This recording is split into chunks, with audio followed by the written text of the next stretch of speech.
Good afternoon, folks. How's everyone doing? Saroosh here from Eventcombo. Happy Tuesday. It's a wonderful day outside, and we're indoors with my man Lorne Svarc, CEO of Technodramatists. I'm sorry, Lorne, you might have to correct me on that. Lorne, I've actually known for a few months now. He came on board as a client of ours with a virtual hybrid event that they produced, that his production firm produced. And Lorne is actually in Montreal, right, Lorne? Yeah, company is based in New York, but I'm currently in Montreal, Canada. That's right. That's right. And I'm always super envious of Lorne because, as those of you that know me, I'm a big fan of Canada and Quebec specifically.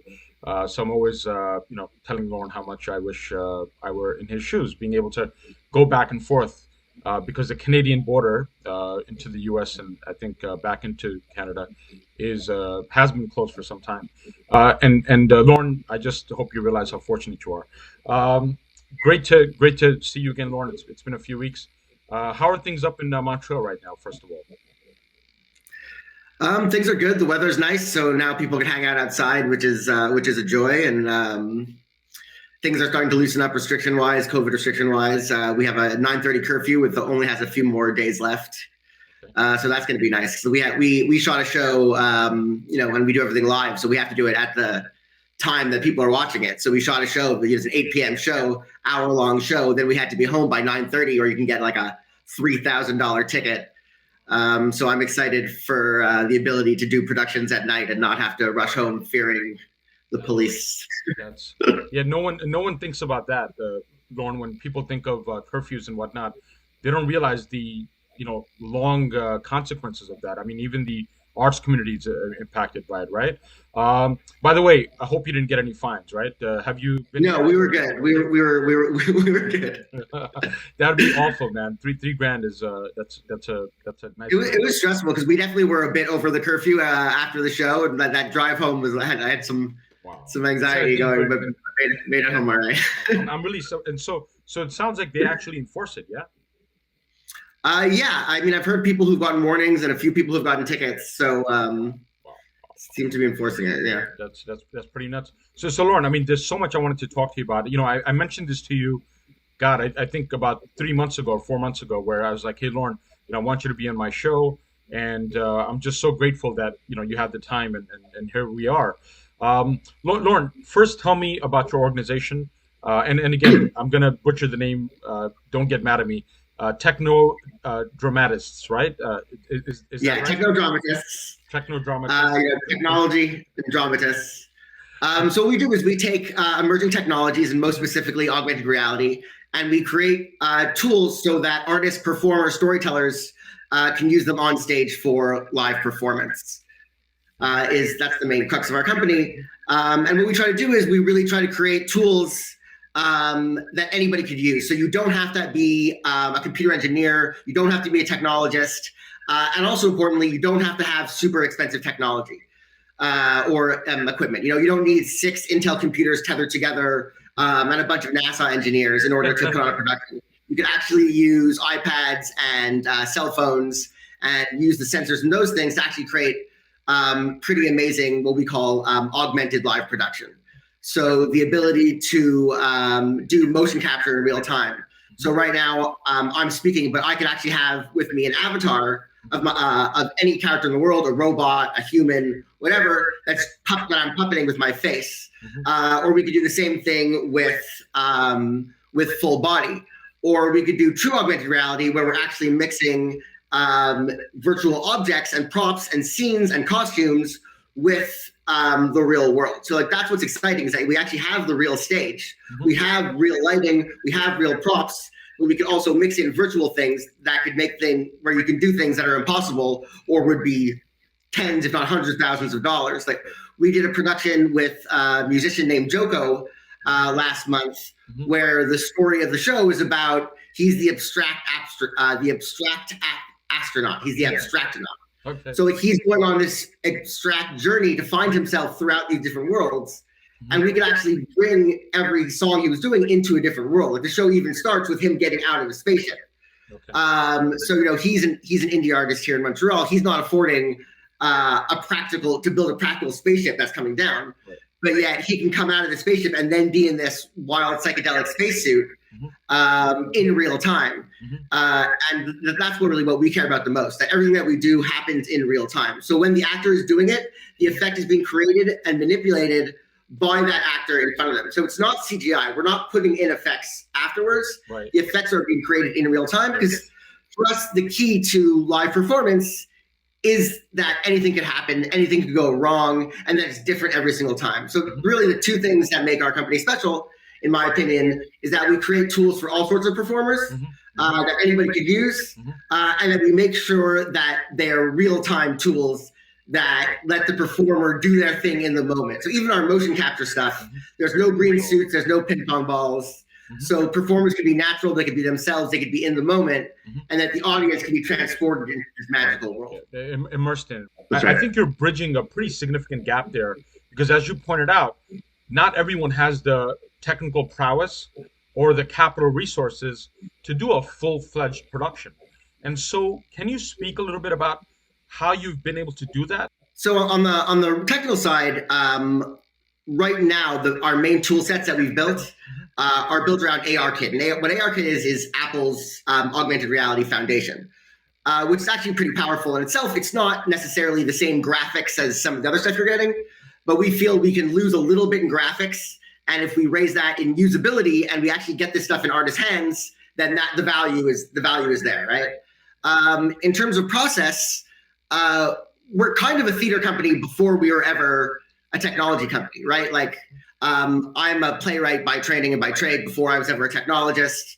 Our associate artistic director, Brian Reardon, is a Tony Award-winning stage manager. So we really understand the experience of putting on live productions from conception to it's on a stage in front of thousands of people. And because of that, we focus on the user experience. Like in many ways, we're a user experience company, because we need to make sure, like I said, that when we get this technology in artists' hands, that they're not frozen by the technology and they're putting their mental energy into getting the technology to work, then they're not putting their mental energy into figuring out the possibilities of augmented reality theater, because it's brand new and I don't pretend that I have all the answers. The exciting thing is collaborating with different companies, like or different artists. Like we did a Shakespeare show, we did a one-woman comedy of errors, where this brilliant actor, Claire Tyers, played every single character in this play, and every time she switched characters, a different avatar was projected in front of her that she was controlling. And if you know this play at all, it's all about confusion, and it's two sets of twins that get confused. So it really lended itself to the story to use this technology. And there were things that she really liked about the technology. There were things that she found to be in her way. And because of that, by listening to different kinds of artists, we're able to add that to our user experience, add that to the way that our applications work, and make them better for everybody. So for instance, in that play, we were originally going to have someone in the booth switch characters every time that she played a different character, but she found that was very stilted. She wasn't able to organically go back and forth. Sure. So we figured out a way to use a Nintendo Switch controller that she had on her body, that she could just press the buttons and switch herself. And it was so small and it camouflaged into her costume that nobody even saw it. And it gave her all that power. And it also taught us something. Oh, wait, the performer on stage needs to have the power. That doesn't mean that every show needs to be like that. Sometimes it's better when the booth is controlling it, but we want to give options to the performers. So it really is about these different types of collaborations. One of my favorite things that we've done is we created our own augmented reality improv team. Gotcha. And what's super fun with them is that they love when things go wrong. Not to cut you off, but the fireworks has matched your eyeglasses now. I don't know if you noticed that, but pretty cool. I gotta say, I'm so happy. I just felt like a 5-year-old kid. I'm like so excited that fireworks actually looks like your glasses right now. So anyway, just the capability here. I'm just bragging. I'm sorry. I dig it. It's awesome. I totally dig it. It's awesome. Yeah. But please, Lorne, continue. I'm totally enjoying this. Yeah, that's all I said. What was beautiful about, so it's called autocorrect with a K. And we had a bunch of live shows over a year ago, last February, right before everything closed down. We had a big show at the Improv Asylum. But what's cool about that was they love when things go wrong, because they yes and that stuff and go with it. So we learned a lot we can experiment and learn a lot about what works and what doesn't by we have a new feature, give it to the improv team, let them see what works, what doesn't, what they can groove with, the don't, and then kind of go back and backwards engineer the best user experience. Right. No, pretty awesome. I love the agility of it all, right? I mean, you kind of roll with the punches and you continue iterating, right? I think that was one of my takeaways is because you're dealing with creative forces, creative individuals, being able to iterate and adapt is critical, right? It's absolutely critical. And I love how you've used existing technology to facilitate this. Are there others, Lorne, in the industry? There must be others that are doing something similar to you that we can refer to, or do you find that you're the pioneer in the space, that it's something that's new that's being discovered in theater? I mean, there are definitely other folks who are doing it. I think, again, like what makes us a little bit different is our emphasis on accessibility. The Royal Shakespeare Company just did a show called Dream, which I think hundreds of thousands of people ended up seeing. It was pretty amazing. But they had a budget in the millions, I believe. Maybe that's wrong. Maybe it's less than that. They had a massive budget. I was at a talk with the creator about a month ago, and this process was involving 1,000 people to make this thing work, and it's spectacular and it's cool and it's breathtaking and evocative and all of these powerful things. I think it's a really, really cool show that they did. So we're not the only ones doing this, but we're the only ones doing it in a way where you could really iterate. Right. So like the Joko show I was telling you about, Abstract Not, we put that show together in 3.5 weeks. Wow. From this record company here in Montreal approaching me to live streaming it in front of a few hundred people on YouTube in a 3.5 week span. That's crazy. Is pretty amazing. And I think one other thing is that we're not trying to hide what we're doing. We're not trying to hide the wires always. Like, I don't think everything has to be 100% slick all of the time. Like, theater is fun because we don't always try to do that, right? Sometimes like a set of a restaurant isn't a movie set where there's 100 booths. It's just that one wall and booth, and then you understand that you're in a restaurant. And like, just because we have the power of augmented reality doesn't mean that we have to have fully immersive sets. I mean, we can, and there's a place for that. Right. But I like the fact that we could sometimes it could just be theater with a couple of virtual things, and then you could flip it, and sometimes the virtual takes over. Sure. And it really depends what the story means and what the story needs. Yep. So we're definitely not the only ones doing it. And every time I see something new, I get excited because I do think this is a whole new art form on top of theater. And I want to see more people doing it. Absolutely. To me, this is really exciting. I totally agree, Lorne. I think the potential for this is pretty significant. And this brings me up to my next topic I wanted to get into with you, is as audiences are going to go back to in person.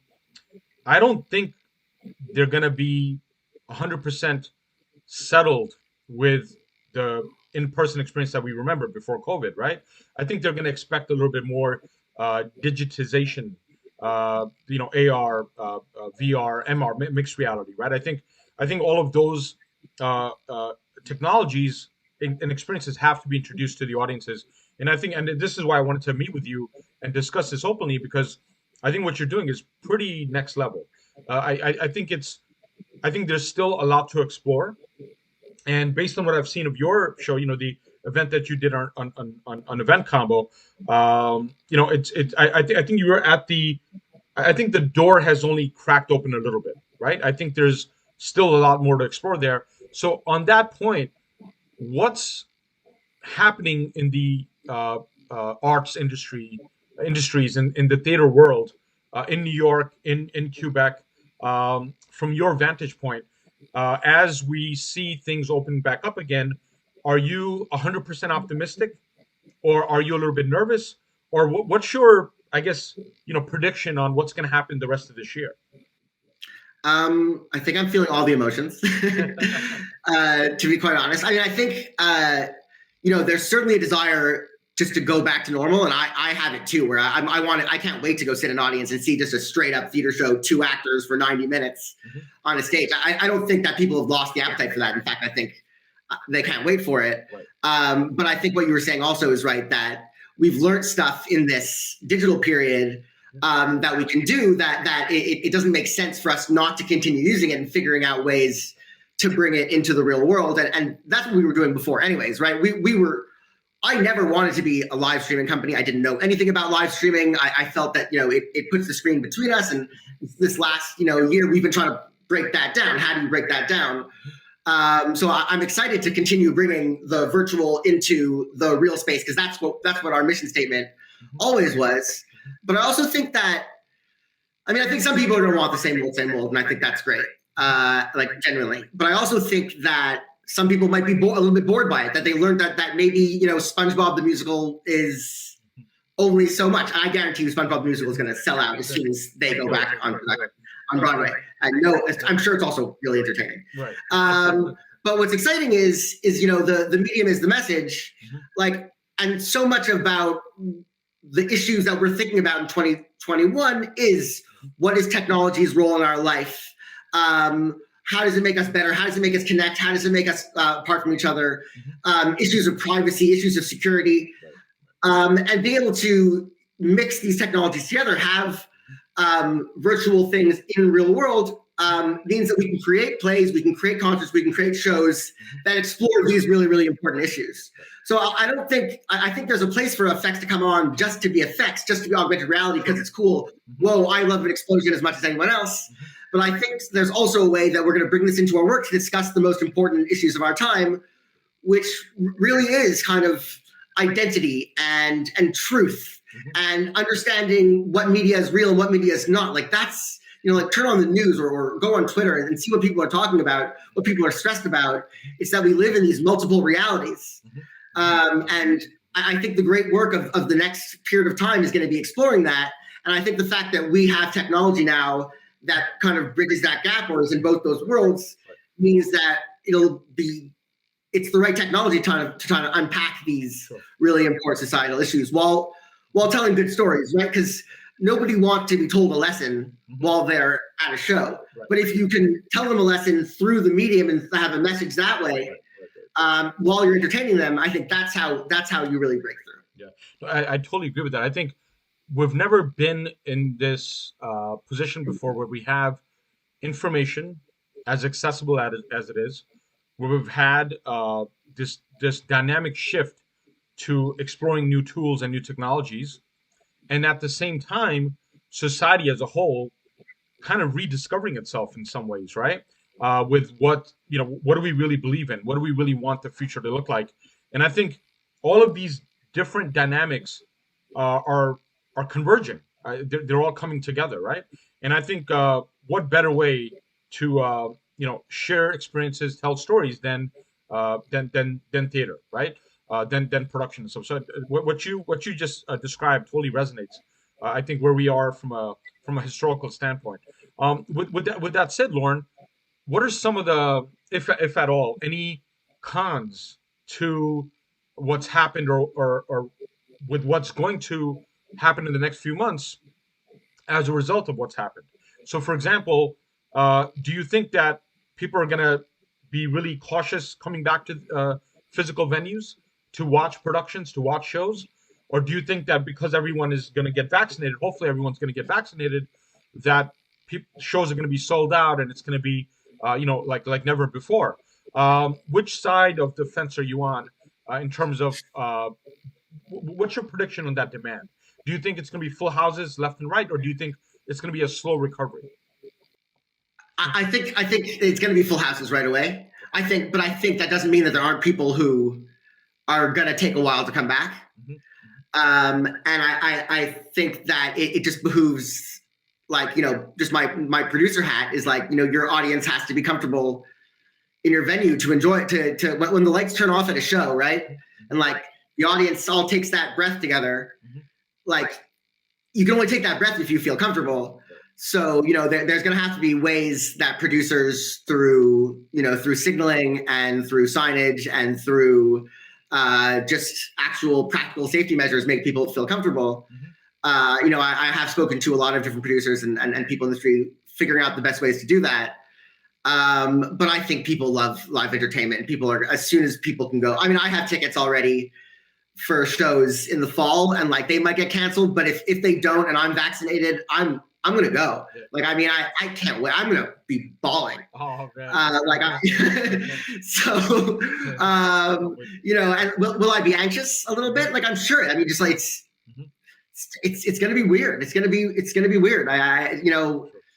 It's still weird to see my friends outside, and even though you kind of forget about it for a while. And I think when those lights go down and your favorite band comes on or an amazing play starts, like hopefully things will be safe, and then you'll be able to just lose yourself into that moment and experience, what I think is one of the greatest pleasures ever, which is live shows. Yeah, absolutely agree. Lorne, on that point, what do you think the safety measures or the logistics of, in-person shows are going to consist of? Like, what type of measures are event organizations going to be taking or are taking to ensure the safety of their patrons, of their guests, their attendees, right? That's my next question for you. Yeah, I mean, I'm not an expert in this by any means, and I think most people are listening to the experts in their jurisdictions. I've got colleagues and stuff in New York who've already put on shows with spaced out audiences. So an off-Broadway theater that could fit 300 people, putting in 100 people, you could actually make money that way, which is kind of one of the few advantages off-Broadway ever has, right? Is that if you have a 3,000 seat theater or whatever on Broadway and you fill only a third of it, you're losing money. Anyway, that's a whole different thing. But I think some people are making show proof of vaccination, and that I think that's one of the highest bars. Obviously there's ways to fake it and all that. Again, I am not an expert.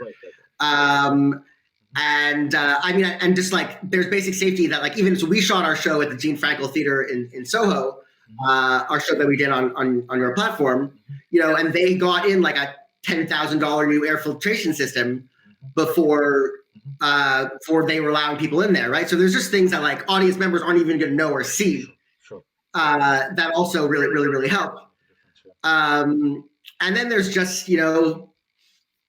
people still wearing masks until that's going to be allowed. And keeping the crew and cast. Like, I know a lot more about keeping my cast and crew safe because we've done that.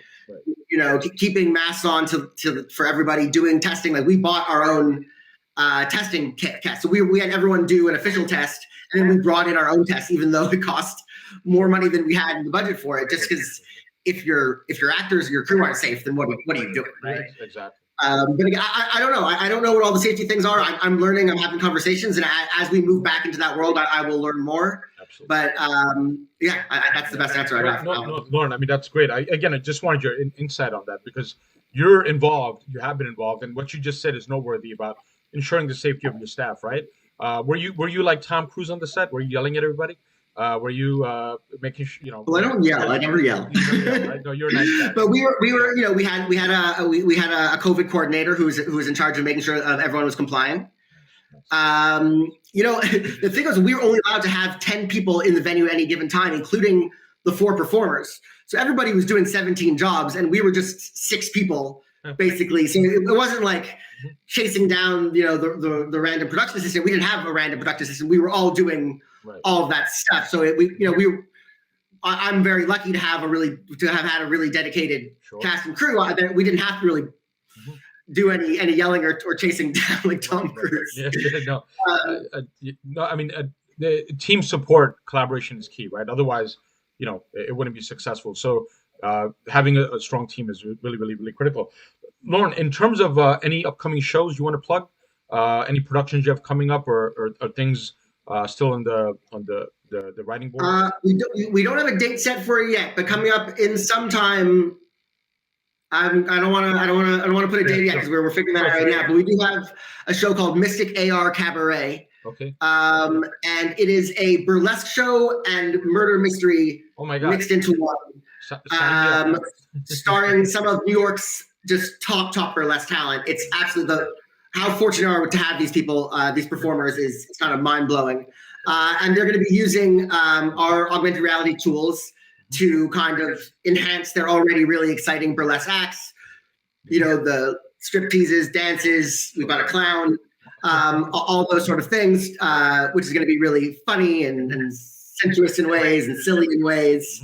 And we built a platform called Paralela, which all it is really is the ability to switch back and forth whether or not you want to see the augmented reality in the show, right? So we started, and this was already a year ago, we're thinking, we're like, we want to build a show when we get back into real life where at some points people are looking through augmented reality and some point they're not. Right. So whether that's a headset or a phone or a tablet or some other way, sometimes they're looking, sometimes they're not. So we've developed this way for every audience member to have control over that just by clicking a button, allowing them to see the augmented reality or not.